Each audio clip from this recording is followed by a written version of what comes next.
Assalamualaikum warahmatullahi wabarakatuh. Selamat malam dan salam sejahtera untuk kita semua. Pada kesempatan kali ini, saya akan mempresentasikan analisis putusan Pengadilan Tata Usaha Negara Semarang nomor 29/G/2024/PTUN Semarang mengenai sengketa penerbitan sertifikat hak milik yang tumpang tindih.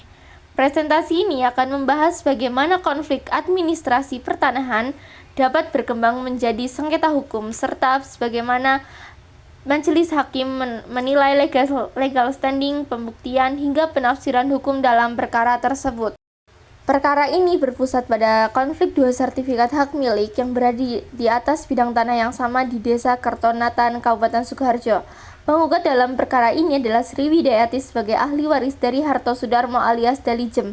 Sedangkan tergugat adalah Kepala Kantor Pertanahan Kabupaten Sukoharjo dengan Heru Saleh sebagai tergugat dua intervensi selaku pemegang sertifikat objek sengketa.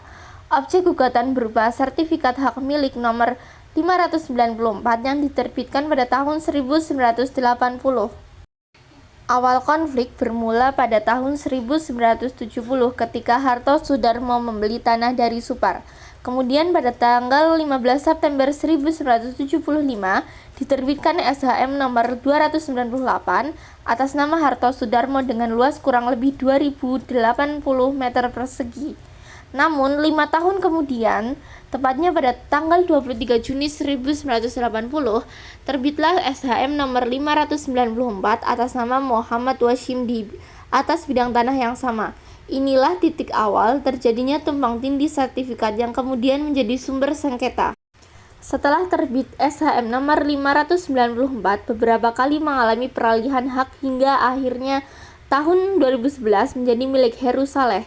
Sementara itu, Harto Sudarmo meninggal dunia pada tahun 1999.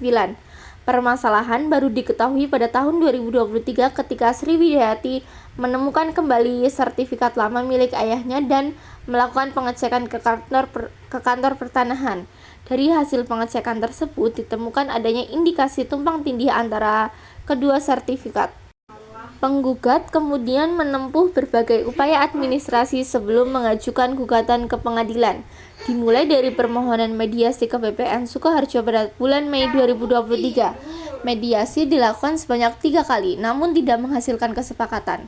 Setelah itu, penggugat mengajukan keberatan administrasi dan dilanjutkan dengan banding administratif ke kantor wilayah BPN Jawa Tengah.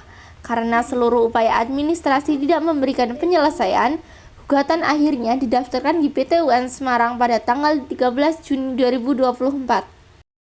Dalam persidangan, salah satu isu utama adalah legal standing atau kedudukan hukum penggugat. Pihak tergugat berpendapat bahwa penggugat tidak lagi memiliki hak menggugat karena sertifikat objek sengketa telah diterbitkan sejak tahun 1980 dan telah dikuasai secara terus-menerus. Namun, majelis hakim menilai bahwa SHM nomor 298 masih sah dan belum pernah dibatalkan secara hukum. Karena keberadaan sertifikat baru tersebut menimbulkan kerugian nyata terhadap hak penggugat sebagai ahli waris, maka unsur kepentingan yang dirugikan dianggap terpenuhi. Selain mempermasalahkan legal standing, pihak tergugat juga mengajukan beberapa eksepsi lainnya. Di antaranya adalah gugatan dianggap lewat waktu, kompetensi absolut pengadilan, serta gugatan kabur. Namun, seluruh eksepsi tersebut ditolak oleh majelis hakim. Hakim menyatakan bahwa tenggang waktu gugatan dihitung sejak awal jawaban banding administratif diterima oleh penggugat, sehingga gugatan masih dalam batas waktu yang sah.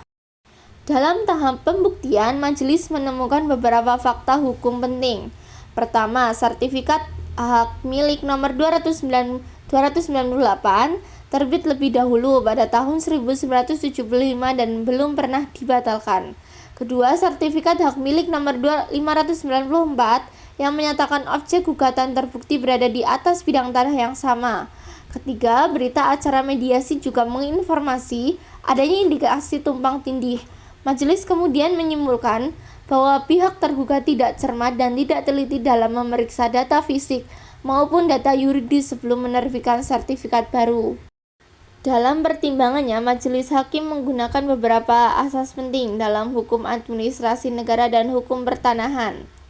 Salah satunya asas presumptio ius stet causa, yaitu bahwa keputusan tata usaha negara dianggap sah sampai terbukti sebaliknya, karena SHM nomor 298 terbit lebih dahulu dan belum pernah dibatalkan, maka sertifikat tersebut harus dianggap sah.